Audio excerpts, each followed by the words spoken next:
여러분들 교재 어디를 잠깐 보실 거냐면은 89페이지를 볼 겁니다. 필기가 조금 되어 있을 거예요. 그 부분 확인하고요. 이제 90페이지부터 강의를 진행을 해 봅시다. 오늘부터는 여러분들 소설문학입니다. 아마 오늘 강의하고 다음 주까지 강의하면은 이제 우리가 요 개념어, 독해 마인드, 독해 기본 도구, 기본 개념어 다 마무리가 되지 않을까 라는 생각이 들고요. 이제 타이밍 봐서 다음 주까지 또는 이제 그 다음 주에 조금 뭘 좀 할지 어떨지 보고 이제 우리가 EBS 연계교재로 들어갈 거야. EBS 연계교재 분석 강의 들어가기 전에 미리 말씀을 드릴 겁니다. 여러분들께서 수능특강 교재는 학원에서 지원을 안 해드려요. 그건 여러분들이 그냥 사야 되는 공식적 교재이기 때문에 여러분들이 이제 서점에서 사시고 수능특강 교재는 싸요. 이제 국가에서 만드는 교재라서 세금이 안 붙어가지고 요즘에 가격이 많이 올랐습니다. 2014년에는 수능특강 문학 교재가 한 권에 얼마였게? 5,000원이었어요. 5,000원. 많이 올랐죠. 가격이. 10,000원이야? 2배가 올랐네. 에휴, 오르라는 성적은 안 오르고 물가만 오르고. 예전에 어떤 어머니가 나한테 그러더라고. 오르는 게 두 가지밖에 없대. 자기 인생에. 그래서 뭐요? 그랬더니 물가랑 내 혈압이요. 성적이 올라야 되는데. 그래서 아무튼 수능특강 여러분들이 이제 구매하실 준비를 하시고 아까 그 나리가 좀 물어본 건데 그 PDF를 구해서 그 태블릿에다가 PDF로 이렇게 강의 듣는 거 선생님은 적극 추천합니다. 그거 좋아요. 나쁘지 않습니다. 학교에서도 그거 아마 허용하실 겁니다. 그런데 그 독서 영역은 책을 사세요. 독서는 PDF로 풀면 잘 안 돼요. 수능특강 독서는 책을 사시고 그 문학 PDF는 선생님이 구해드릴 수 있는 방법을 좀 찾고 있는데 그 생각보다 조금 시간이 걸릴 겁니다. 여러분들이 알아서 판단하세요. 우리가 지난 시간에 배웠던 거 해보죠. 현무야. 독해 3요소가 있죠. 단순히 말하면은 요건 필기 안 하셔도 될 겁니다. 소설을 읽을 때는 세 가지의 정보를 찾는다야. 현무야 뭐뭐뭐. 그렇죠. 인물 정보 찾아라. 그 다음에 사건 정보 찾아라. 그 다음에 배경 정보 찾아라. 디테일한 이야기는 안 할게. 지난 시간에 했으니까 말로만. 인물 정보 찾을 경우에는 인물의 관계도라든가 그죠? 그 다음에 인물의 호칭어 조심해라. 인물의 정서나 태도를 찾아라. 뭐 이런 얘기를 했었고요. 사건은 일종의 줄거리인데 이거는 꼭 기억하시라 그랬죠? 스토리텔링을 만들어 나가는 것이다. 갈등을 파악하는 것이다. 간단하게 줄거리를 찾는 것이다. 그때 가장 중요한 게 뭐였다? 인과성을 계속 고려하면서 등장인물이 그 대사를 왜 했는가? 등장인물이 그 행동을 왜 했는가? 이 사건이 왜 벌어졌는가? 그 결과가 무엇인가?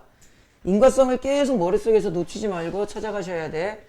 뭐 소재의 상징적 의미 이런 것도 적혀 있긴 할 거고요. 배경 같은 경우는 그냥 두 가지만 기억하면 돼요. 시대 배경인지를 좀 확인하시고 그 다음에 시간 배경이나 공간 배경이 바뀌었을 때 사건도 바뀐다. 아마 여러분들 교재에 필기가 되어 있으실 거고요. 사실은 여기에 이제 플러스를 시켜가지고 서술 특징을 하나 더 찾아줘야 되는데 저거는 뭐 너무 신경 안 쓰셔도 돼요. 자연스럽게 여러분들께서 서술 특징 정도는 다 발견하실 수 있게 될 거야. 굳이 이야기를 필기하지 마. 굳이 이야기를 하면은 수능에 나오는 서술 특징은요.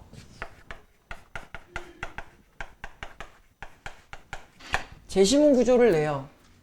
제시문 구조는 이제 간단합니다. 여러분들 들어봤던 용어일 거야. 뭐 역순행 구조이냐, 액자식이냐, 환몽 구조이냐, 뭐 이런 것들. 대화 중심이냐, 뭐 요약적 제시냐. 제시문 구조를 내든가,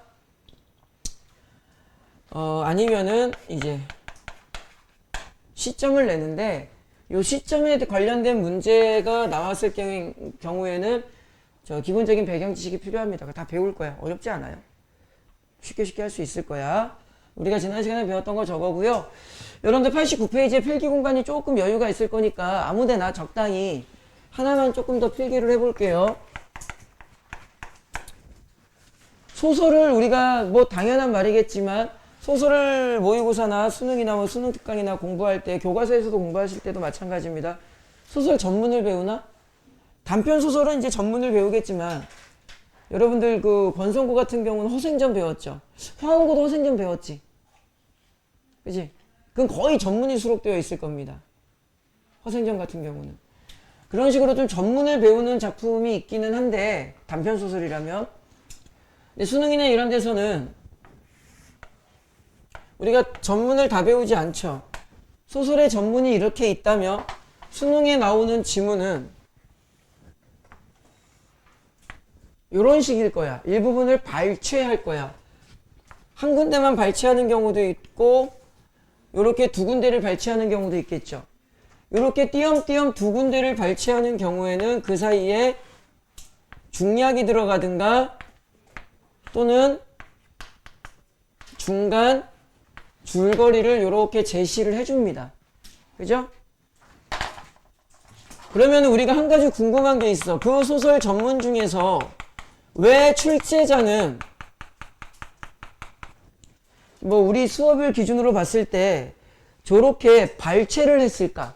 이유가 있을 거야. 뭐 칠판 기준으로 하면은 뭐 요 부분을 낼 수도 있고 중략된 부분을 낼 수도 있고 아랫 부분을 낼 수도 있겠지. 그죠? 왜 하필이면은 요 부분일까? 우리는 이렇게 기억하시면 돼요. 소설 지문은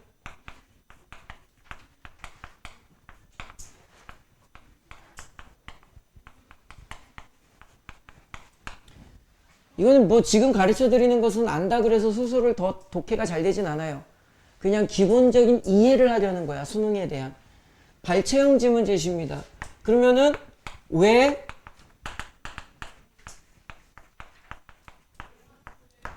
여기인가가 있을 거야. 하필이면 왜 출제자는 그 부분을 냈을까가 있겠죠. 왜 여기인가가 이꼴 뭐가 되는 거야? 출제 의도가 되는 거야. 다시 말하면은 인물, 사건, 배경 정보가 저 안에 생각보다 잘 나와 있기 때문에 그래. 플러스 요것 때문에 지금 강의를 하는 건데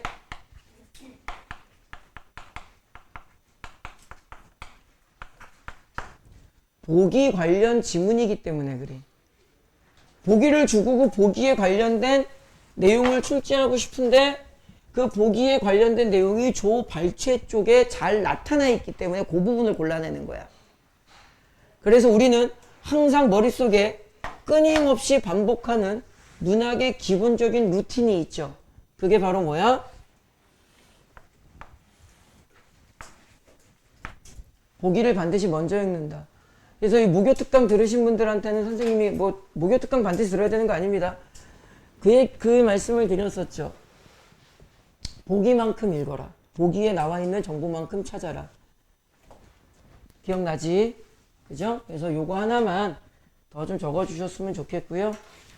그 다음에 여러분들 이제 90페이지를 잠깐 보시면 염상섭의 효풍이라는 소설이 있는데 그 소설을 선생님이랑 같이 일단은 기본 개념이나 독해 마인드를 공부하기 전에 선생님이랑 좀 먼저 읽어볼 겁니다. 지난 시간에 요거 프린트 별도로 하나 드린 거 있죠? 그 교재가 좀 잘못됐다 그래가지고 그걸로 보시면 돼요. 너 이거 없어? 아, 내 스타일 아니야. 남는 거 있나 모르겠네. 씨.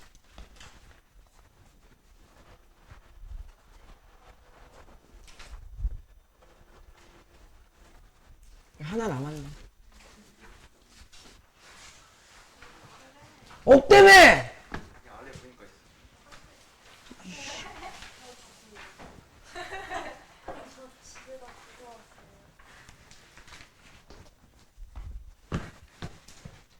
나쁜 지집애!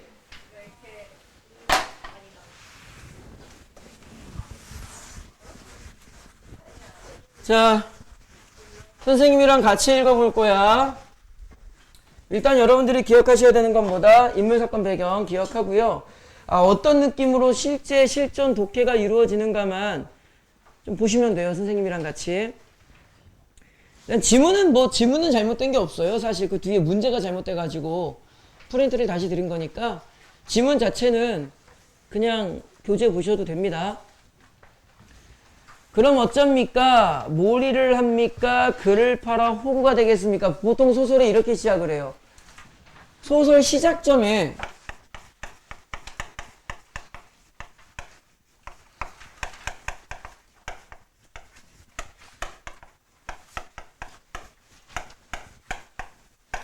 소설 시작점에 줄거리 제시가 있는 경우가 있고 없는 경우가 있죠. 단순한 질문 해볼까? 태민아, 소설 시작점에 줄거리 정보가 있으면 말 그대로 줄거리니까 간단하게 읽을까? 꼼꼼하게 읽을까? 꼼꼼하게 읽어야 돼요. 여러분들 드라마를 볼 때 드라마 중간부터 보면은 내용 이해가 잘 안 되지. 똑같은 논리라고 이해를 하시면 됩니다. 주요 인물과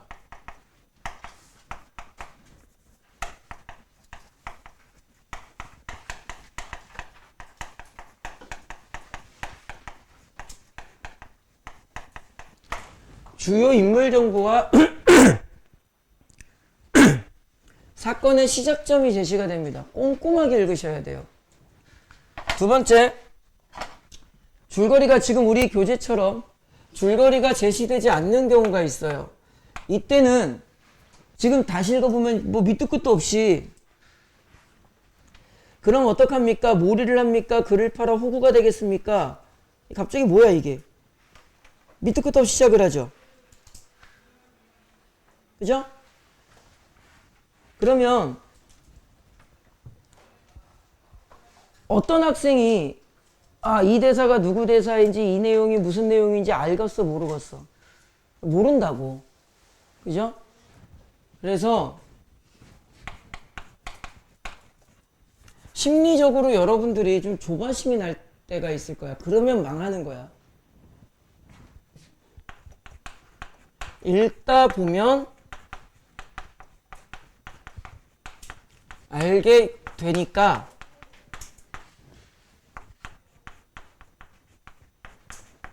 걱정하지 마라. 출제자가 이렇게 시작을 하는 이유가 앞부분에서 중요한 정보를 바로 제시하지 않고 읽다 보면 알게 되니까 좀 기다리라는 그 위치를 발췌한 거라고. 근데 여러분들이 이제 너무 조바심 내서 앞에서부터 막 덜컥 걸리는 심리적인 유인을 끌어올리시는 분들이 있는데 그건 수능 국어에 대한 이해가 부족한 거야. 읽다 보면 알게 돼. 40이나 되어 보이는 주인은 기름때, 자, 이 주인이 누군지도 몰라요. 일단 천천히 인물이 한 명 등장을 했어요. 주인은 기름때가 묻은 비행사 옷 같기도 하고 작업복 같은 것을 입고 고무신짝을 끌었다. 자, 연습하는 거니까 이거 뭐야? 이거 자, 우리 내신 대비하는 느낌으로 해보자. 선생님이 여기다 4글자 적을 것 같아. 태민아, 뭐라고 적을까? 고무신짝을 끌었다 거기까지.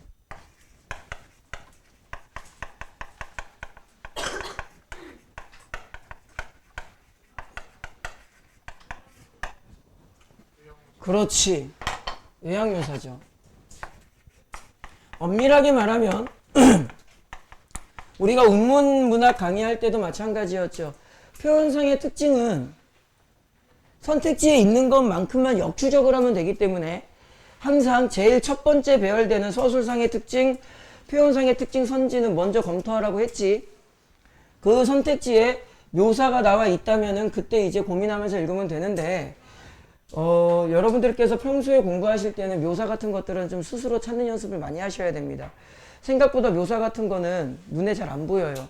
그리고 선택지에 묘사가 나와 있을 경우에 그 묘사라는 것을 지문에서 다시 찾으려고 덤벼들면 소설 같은 경우는 지문 전체를 다 훑어보는 과정에 시간 낭비가 상당히 커. 그래서 이게 되게 중요한 독해 도구입니다. 외양 묘사가 뿐만이 아니라 다른 묘사도 있겠죠. 뭐 공간 묘사도 있을 거고요. 그죠?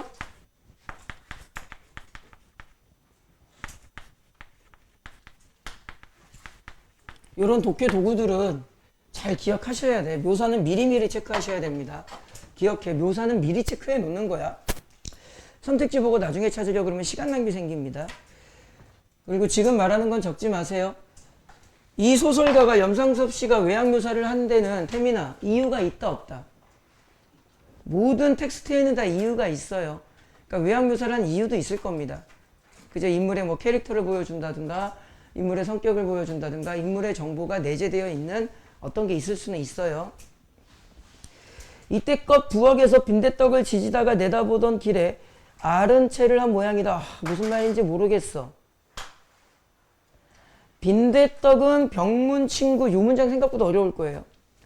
빈대떡은 병문 친구 계급에서 해방이 되어 당신 같은 문화인 덕에 출세를 했으나 근대 조선의 신문화를 돼지 비계에 지져내서야 될 말이오. 무슨 말인지 전혀 모르겠죠. 좀 기다리자. 영감은 미소를 띄어 보이며 술잔을 들이마신다. 자, 여기까지 해서 우리가 찾을 수 있는 정보는 뭐야? 지금 뭐하고 있구나. 인물, 사건, 배경을 기억해. 뭐하고 있구나. 사건은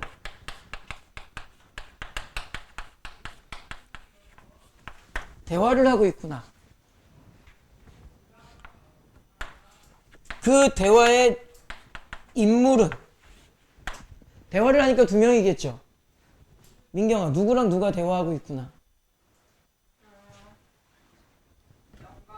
영감과 주인이 뭐하고 있구나. 대화를 하고 있구나. 그런데 우리가 대화의 내용은 알겠다 모르겠다. 모르겠다. 기다리자. 영감은 미소를 띄어 보이며 술잔을 들이마신다. 영감은 이 사람의 호가 남원이라는 것은 머리에 떠오르는데 집중해야 되는 거야. 이제부터. 여기서 이 사람이 누구야? 그렇지. 이 사람의 호가 뭐래요? 남원이래요.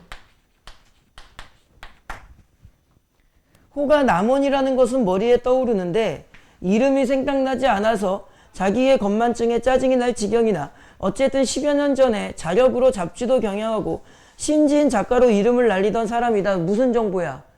인물 정보죠. 지금 누구의 인물을 주고 있어? 재영아, 영감 정보야? 주인 정보야?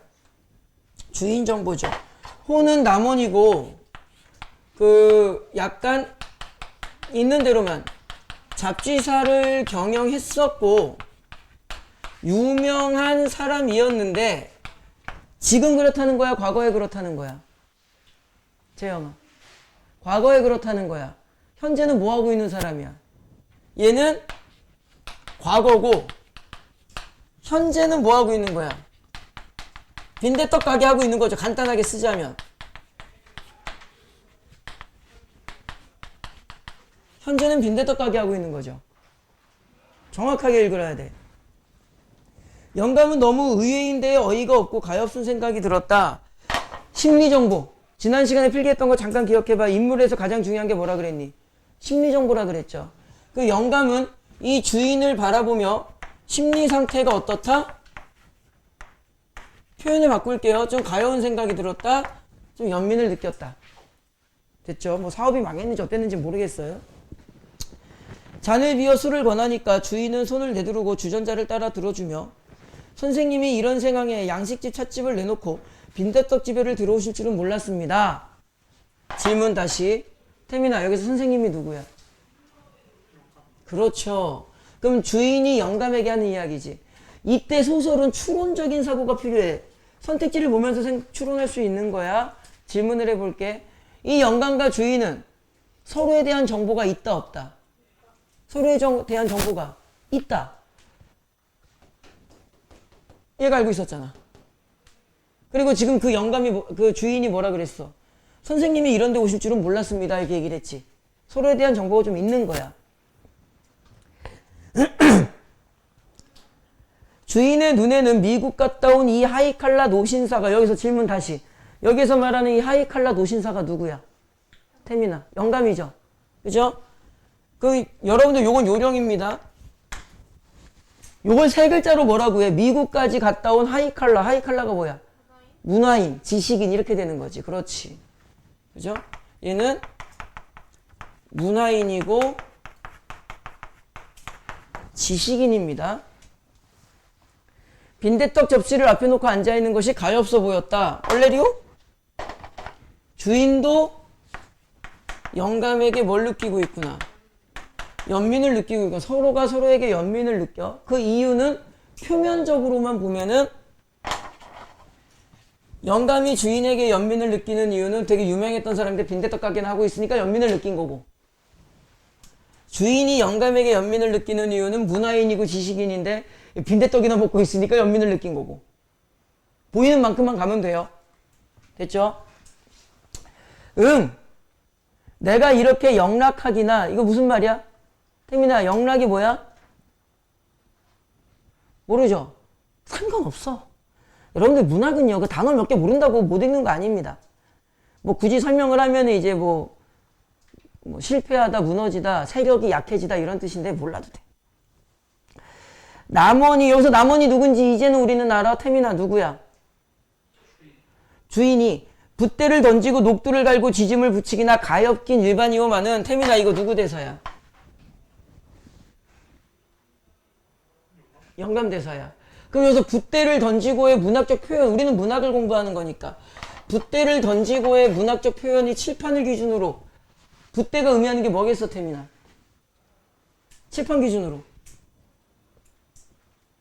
붓을 던지고, 과거잖아. 이거지, 이거.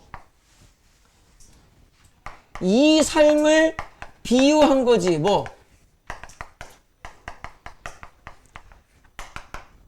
붓대로 붓을 들고 작가의 삶, 이렇게 된 거야. 됐니? 태민아, 무슨 말인지 이해하니? 지짐을 붙이기나 가엾긴 일반이지만 비프 스틱이나 코코아 맛을 본 지도 벌써 폭 오래되었어. 무슨 말인지 모르겠죠? 버려. 상관없어. 영감은 아끼는 다리를 쉬어가려고 찻집을 찾아도 보았고, 또 해방 전후 한때는 식당이나, 시대 배경이 나왔네. 놓치면 안 되는 거야. 인물, 사건, 배경. 배경이 언제라고 되어 있어? 태민아. 그렇죠. 그 얘는 시대 배경이잖아. 그리고 우리는 공부를 했죠. 시문학 할 때 배우긴 했지만 알죠. 해방 전후를 모티프로 하는 시는 기본적으로 어떤 시대상을 이야기한다. 긍정시대, 부정시대. 부정시대. 혼란기를 이야기한다. 이거는 수험생으로서 가져야 되는 배경 지식이야. 다시 읽을게요. 식당이나 찻집 아니면 발을 들여놓지 않았지만 근자에는 최근에는 이런 말인지 몰라도 돼. 발을 끊었다. 그러니까는 옛날에는 이제 뭐 찻집도 다녔지만 요즘엔 안 다닌대. 왜 그러십니까? 왜 그러다니? 사시미가 싫듯이 비프스틱도 싫어졌고, 사쿠라 모찌가 싫듯이 초콜릿도 싫어졌다. 사시미, 비프스틱, 이거를 그냥 음식이 싫어졌다라고만 접근하는 거는 진짜 단세포고, 시대를 걸고 넘어졌잖아. 작가가 더 나아가자면 출제자가 일부러 요지문을 발췌했어. 요지문을 딱 발췌해가지고 해방전후라는 시대를 미리 학생들에게 던져준 상태에서 그 다음 대사를 읽게 만드는 거라고. 그러니까 이제 여러분들은 사시미 비프스틱이라고만 읽으면 안 되고 어떻게 읽어야 돼? 시대를 던져주는 지문을 발췌했잖아. 시대로 읽어줘야지 이제는. 그러면은 아까 민경이가 대답했듯이 사시미는 어디로? 일제시대, 비프스틱은 미군정시대, 이런 식으로 읽어줘야 돼. 그러면 이 대사를 통해서 우리는 인물의 정보를 모아야 되는 거야. 이 영감이라는 인물은 문화인, 지식인이고 그런 외국 문화를 많이 접해봤는데 사시미, 비프스틱 합치면은 일본, 미국 등의 외국 문화가 싫어졌죠. 그래서 어디에 왔어요? 빈대떡으로 온 거야. 그 이제 문학의 상징성이 나타나는 거지. 생각을 하면 되잖아. 방금 너희들이 뭐라고 대답을 했니? 사시미, 비프스틱을 미국, 일본으로 했으니까 당연히 빈대떡은 어디로 가면 돼? 우리나라로 오면 되죠. 그러니까는 지금 이 영감의 심리적, 정서적 가치관은 조선 중심으로 오고 있다라는 것을 알아야지. 그죠? 조선이라고 표현하기 좀 애매하니까 그냥 외국 문화보단 조선 문화 쪽으로 오고 있다는 것을 알아야지. 그러니까는 수험생이라면 사시미, 비프 이렇게만 적을게요. 얘는 외국 문물이 되는 거고, 그죠? 빈대떡은 조선의 우리의 문물이 되는 거다 까지 생각을 해줘야 되는 거야. 그러면 이제 이 작품은 주제가 나왔어요. 시대는 어느 시대 때? 아니지. 해방 직후 혼란한 시대 속에서 지식인이 얘도 지식인 요 주인도 지식인이라고 봐도 돼, 안 돼? 되죠? 이래 떴으니까. 그죠? 지식인들이 연민을 느끼고 있으니까 이 작품의 주제는 뭐야? 혼란한 시대 속에서의 지식인의 고뇌. 우리는 할 수가 있는 거야. 그러니까 여러분들이 소설을 비문학 때 했었던 말로 바꿔볼게요. 판독을 하면 안 되고요. 독기를 하셔야 되고요. 지난 시간에 그 말씀을 드렸죠. 소설은 오렌지처럼 좀 분석하면서 읽어야 돼. 지금처럼. 되던 안 되던 해야 돼. 못하겠다고 하지 마. 내 앞에서 여러분들이 하시지 말아야 되는 말 몇 가지 단어가 있죠. 열심히 하겠습니다. 믿어주십시오. 나름대로 열심히 했습니다. 못하겠어요. 이 네 가지 단어는 내 앞에서 하면 안 돼. 열심히 하겠습니다. 열심히 하고 와. 와서 열심히 하겠다고 말하지 말고 열심히 한 다음에 나한테 와. 믿어주세요. 그래야 내가 믿지. 나름대로 열심히 했습니다. 4등급이 4등급만큼 열심히 하면 4등급 나오겠죠. 뭐 자꾸 내 앞에서 나름대로 열심히 했다 그래. 말도 안 되는 소리 하지 말라고. 못하겠어요. 못하는 거야. 어쩌라고 나보고. 내 앞에서 이 네 가지 단어는 쓰시면 안 돼요. 김관식 영감은 껄껄 웃는다. 나왔어. 드디어 이름이 나왔어. 이 아저씨 이름이 뭐야? 김관식이야. 우리는 그럼 이제부터 김관식이라고 하지 말고 혼란한 시대 속에서의 지식인. 이렇게 읽으면 되겠죠. 됐죠? 질문을 다시 해볼게. 이 김관식이라는 지식인은 지금 마음이 좋아, 나빠? 나빠. 왜 나빠? 인과. 왜 나빠? 왜 나빠? 백수라서 늙어서? 젊어지고 싶어서? 왜 날 봐? 나는 젊어지고 싶지 않아요. 진짜로, 진심으로. 난 젊어지고 싶지 않고 그냥 오래 살고 싶을 뿐이야. 벽에 똥칠하고 그 똥으로 벽화를 그릴 때까지. 젊었을 때 하도 고생을 많이 해가지고 다시 뭐 20살로 돌아가고 싶다. 절대로 돌아가고 싶지 않아. 군대 가야 돼. 김수진이랑 또 헤어져야 돼. 돌아가면 선생님이 나 이거 영상 이거 버튼 안 누르고 찍었네. 화면 보이지도 않았겠다. 지금 보이죠, 이제? 자, 생각해. 왜 슬플까, 용화야? 얘는 마음이 안 좋아. 왜 안 좋아? 시대적 혼란기의 아픔. 왜? 얘는 누구니까? 지식인이니까. 근데 얘는 지금 주인이랑은 이게 웃으면서 대화를 하죠. 그러니까 그런 거를 찾아내는 거야. 겉으로는 서로 웃으면서 대화를 하지만 이들의 마음은 좋다, 나쁘다? 왜 나쁘다? 혼란기. 늙어서 나쁘다, 사업이 망했나, 이렇게 나쁘다. 그게 아니라 혼란기. 그러니까 염상섭이라는 작가가 무슨 말하고 싶은지 이제 알게 되는 거잖아. 소설을 어떻게 읽어야 되는지 생각을 잘 하셔야 돼요. 글자만 냅다 읽고 문제 풀려고 그러면 절대 못 풉니다. 그리고 여러분들 올해 수능에 소설 되게 어려울 거예요. 이 귀한 시간 들여가지고 선생님 천천히 읽는 이유가 있겠지. 뭐 시간 남아 돌아서 이렇게 천천히 하는 거 아니야.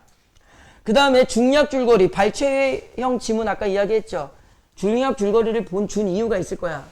그 부분을 보면은 해방 전에는 친일을 하다, 해방 직후에는 우익 청년전을 이끄는 재상가 박종렬이다. 읽는 순간 여러분들은 이 박종렬이라는 인물이 긍정인물이겠다, 부정인물이겠다. 세모. 왜 세모인지 말 안 해도 되겠지. 한 청년과 함께 김관식을 찾아온다. 이 박종렬과 누구? 한 청년이 있는데 청년은 긍정인물, 부정인물? 모르지, 어떻게 알아? 청년은 다 나쁜 거야? 그러면 안 된다고. 느낌상 나쁜 새끼 옆에 나쁜 새끼가 있을 것 같지? 아니야. 얘가 좋은 애인지 나쁜 애인지 스파이인지 아닌지, 얘가 나쁜 애지만 나중에 좋게 변할지 알아, 몰라? 모르잖아. 얘에 대한 정보는 없는 거야. 그죠? 조심하셔야 돼. 여러분들이 얘를 나쁘겠지라고 읽으면 그 선입견대로 무조건 나쁘게만 보여요. 되게 위험한 독해가 되겠죠. 읽으면 나쁜 새끼는 맞아요, 근데. 야, 얘가 누구를 찾아왔어? 김관식이 우린 누군지 알았죠? 이미 앞에서부터. 그럼 출제자가 이 중략 부분의 앞부분에 이 지문을 제시한 이유는 뭘 주는 거겠어? 시대적 상황 속에서의 인물 정보 찾으라는 거겠지. 여기에는 특별한 사건이 있었니 없었니? 없었죠.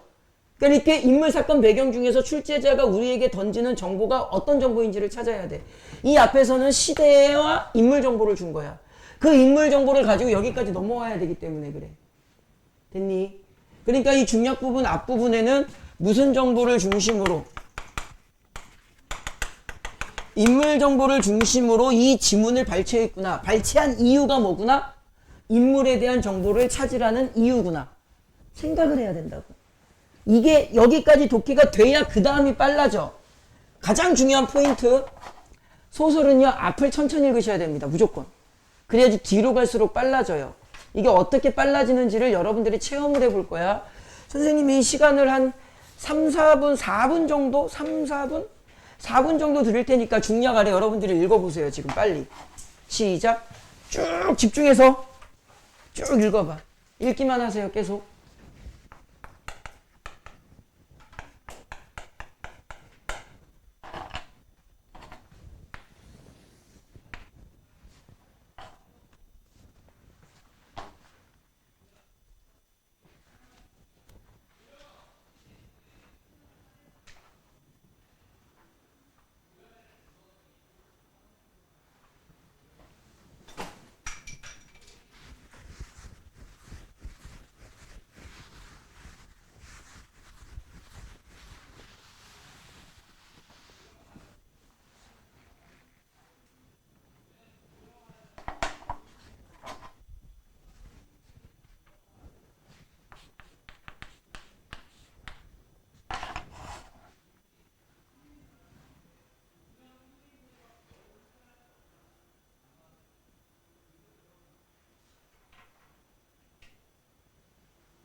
다 읽었니?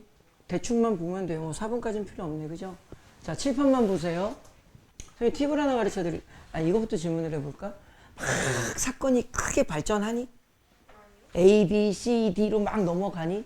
안 넘어가죠? 한 번 더 질문. 주로 이렇게 서술자가 막 설명해주는 구조니, 인물들이 대화하는 구조니, 제시문이? 대화 구조죠. 소설에 나오는 제시문의 구조는 두 가지입니다. 이건 알아두시면 정말 좋아요.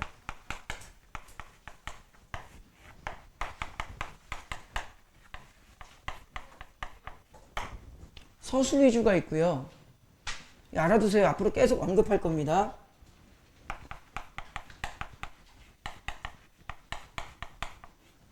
대화 위주가 있어요. 대화 위주의 경우에는 여러분들이 읽어서 느끼셨을 거야.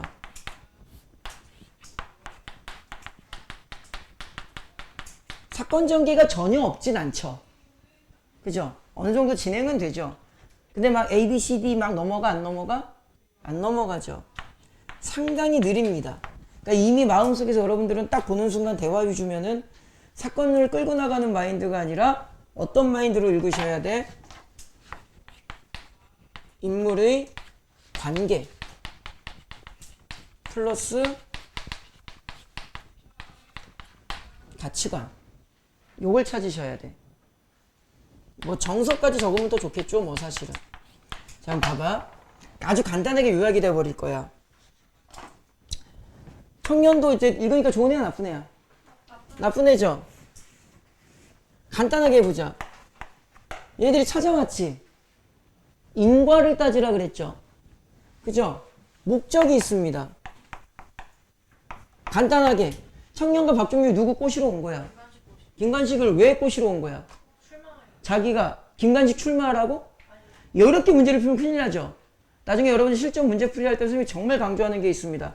소설에서는 행위 주체를 조심하라. 태민아, 누가 출마해? 어? 너가? 태민아, 누가 출마해? 아직도, 민경아, 누가 출마해?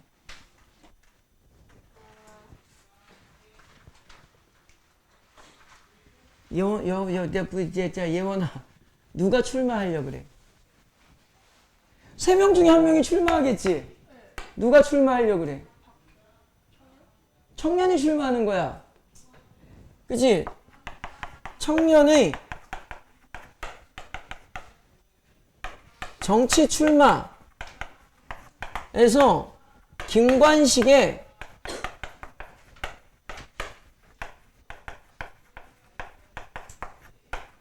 도움을 요청하는 거지. 그러니까 김관식의 명예가 중요한 거야. 봐봐. 선생님이 만약에 학원을 이제 개원을 했어. 그런데 어떤 홍보를 하기 위해서 입시 설명회를 해. 또 학원 홍보 설명회를 해. 자, 내가 하는 방법이 있겠지. 안녕하세요. 제가 바로 이정우입니다. 이정우 국어학원에 뭐 이정우지요. 이렇게 하는 방법이 있어. 왜 벌써부터 웃어? 두 번째, 미미미누를 데리고 올 거야. 봐, 반응이 다르지. 그지? 내가 그래서 그 은채 아빠한테 맨날 부탁하거든. 5초만 왔다 가면 안 되냐고, 학원에. 그냥 나 옆에서 이렇게 같이 있는 거 5초만 있다 가주면 안 되냐고. 닥치라 그러더라고. 똑같은 거야. 청년이 정치 출마를 하려고 하는데 김관식의 능력이 필요한 게 아니죠. 김관식에 뭐가 필요한 거야? 이름값이 필요한 거야. 미미미누 이름값이 필요한 거야. 그러니까 이 정보를 학생들이 정확하게 찾아야 되니까 출제자는 이 앞쪽 지문을 발췌했겠지. 이 앞쪽 지문에서 이 영감은, 이 김관식은 문화인이고 지식인이고 사회적인 덕망이 있는 바람에 빈대떡집 주인도 알아볼 만큼의 사회적 덕망이 있는 사람이다 라는 정보를 학생들에게 줘야 그런 사회적 덕망이 있는 사람을 자신의 목적에 맞게 이용하려는 청년 나쁜 놈이 더 정확하게 전달이 되잖아. 발췌하는 데는 다 이유가 있는 겁니다. 그죠? 근데 두 번째, 요 부분 확인해봐. 지금 간단히 말하면 선생님이 말한 이 정보 말고는 특별히 다른 정보가 별로 없죠? 당연히 얘는 거절했어, 안 했어? 거절했죠? 그럼 선택지에 아주 쉽게 가볼까? 수업의 편의상 요거 A, B라고 해보자. 태민아, 민족의식, 역사의식이 있는 사람은 B, 쓰레기는 A. 이제 대충 그 느낌의 어떤 긍부정 선택지를 쉽게 접근할 수 있겠죠. 그때 여러분들이 정말 조심하셔야 되는 게 뭐냐면 행위주체야, 행위주체. 근데 우리가 실전 문제풀이는 지금 하는 건 아니기 때문에 말로만 강조하고 있는 거야. 자, 요렇게 읽으면 된다. 그래서 실제로 대사 쪽 지문은 같이 안 읽을 건데, 자, 칠판 잠깐 보세요. 시작점이 줄거리가 있을 경우 꼼꼼하게 읽어야 되고 없을 때는 읽다 보면 알게 된다. 두 번째, 묘사는 미리미리 체크하는 연습을 해라. 그 다음에 소설 독해의 3요소, 인물 사건 배경을 잘 생각하면서 읽고 지문을 발췌했을 경우에는 발췌의 목적이 있다. 이 앞에서 영감이 사회적 덕망이 있다는 것을 알아야 뒤쪽 정보가 정확하게 판단이 되기 때문에 그래. 다시 요걸 읽을 때 잘 봐. 우리가 뭘 중심으로 읽었어? 관계를 중심으로 읽었고요. 인물 정보를 찾았고요. 인물 호칭어가 달라지지만 우리는 그걸 맞춰 나갔지. 그러니까 요렇게 읽어주면 된다. 그 다음에 시대 배경이 있을 경우에는 바로 주제로 넘어올 수도 있어. 됐니? 이게 유기적으로 머릿속에서 자꾸 연습을 통해서 얻어 나오셔야 돼. 됐죠? 뒤에, 여러분들 그 뒤에 이제 교재 92페이지에 보시면은 1, 2, 3, 4번 문제 있죠? 요거 풀지 마세요. 그 문제가 좀 잘못 들어갔고요. 선생님이 드린 프린트 문제 있을 거, 프린트로 드린 거 있죠? 프린트로 드린 거. 거기에 1, 2, 3, 4번 네 문제가 있는데 선생님이 몇 가지 문제풀이 요령만 좀 가르쳐 드릴게요. 원래는 4번 문제 보고 푸셔야 돼요. 잠깐만 4번 문제 프린트 보시는 겁니다. 4번 문제 보기 좀 잠깐 볼게요.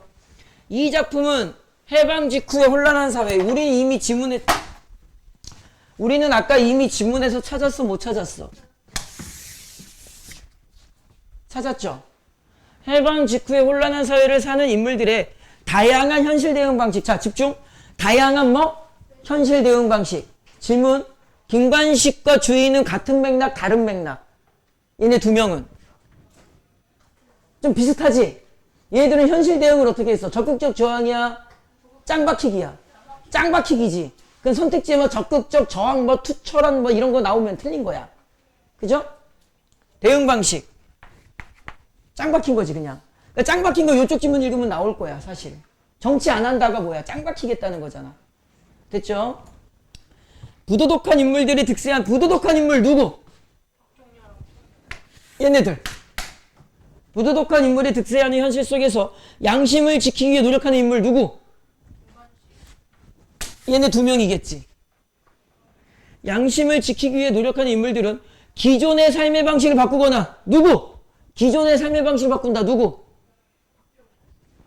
에? 아니 문장을 똑바로 봐야 돼. 양심을 지키기 위해 노력하는 인물들은 기존의 삶의 방식을 바꿨으니까 이 새끼 나오면 안 되죠. 기존의 양심을 지키기 위해 노력하는 인물이니까 영감이냐 주인이냐 둘 중에 한 명 골라야 되잖아. 정확하게 읽어야 된다고. 둘 중에 누구? 삶의 방식을 바꾼다. 누구? 주인. 주인. 그죠? 그 다음에 의도적으로 은둔자적인 삶을 산다. 얘가 누구? 짱 박혔다. 얘가 누구? 얘가 김관식. 거절했다. 얘가 은둔적 삶을 살겠다. 나는 세상에 나가지 않겠다. 얘기했잖아. 됐죠? 자신의 처지에 자괴감을 느끼기도 한다. 어디에 서 있어? 얘네들 서로 뭐 느꼈어? 서로 연민 느꼈잖아. 반면 혼탁한 현실을 기회로 여겨 사회 변화에 기민하게 대응하는 인물들이 누구? 얘네들. 자신의 이익을 위해 세력을 규합하려 한다. 세력을 규합하려 한 게 누구야? 세력을 규합하려 하는 게 이거겠지. 됐니? 봐봐. 보기만큼 읽으라는 말을 좀 반대로 말하면 기본적인 독해 마인드를 유지해서 지문을 읽으면 이미 보기 정보가 다 나와. 그러니까 소설을 그냥 읽으면 안 된다. 소설은 지금처럼 읽어야 돼. 명심하셔야 돼요. 소설은 생각보다 여러분들이 좀 두려워하셔야 되는 영역이야. 선생님이 운문문학 가르칠 때는 항상 뭐라 그랬어? 여러분들 생각보다 국어 잘한다. 복잡하게 생각하지 마라. 편안하게 읽으라 그랬죠. 소설은 절대 그렇게 읽으면 안 돼요. 두렵게 읽어야 돼. 생각하고 읽어야 돼. 그 다음에 1번 문제 잠깐 보세요. 그래서 요령 하나 가르쳐 드릴게요. 문제풀이법인데요. 1번에 1번 선지 체크해봐. 서술자.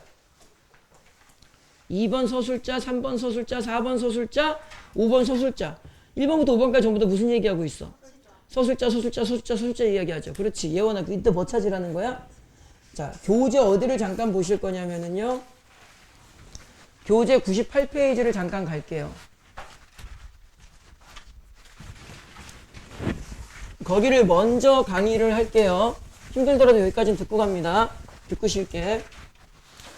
문학은, 이 소설은 개념어가 거의 없어요. 몇 개만 알면 돼요. 여러분들 교재 98페이지에 보시면은 산문의 형식상 개념어 시점이라고 되어 있죠. 그지? 설명하기 한 30분 넘게 걸리니까 조금만 이따 쉬었다 요거 시점 설명할게.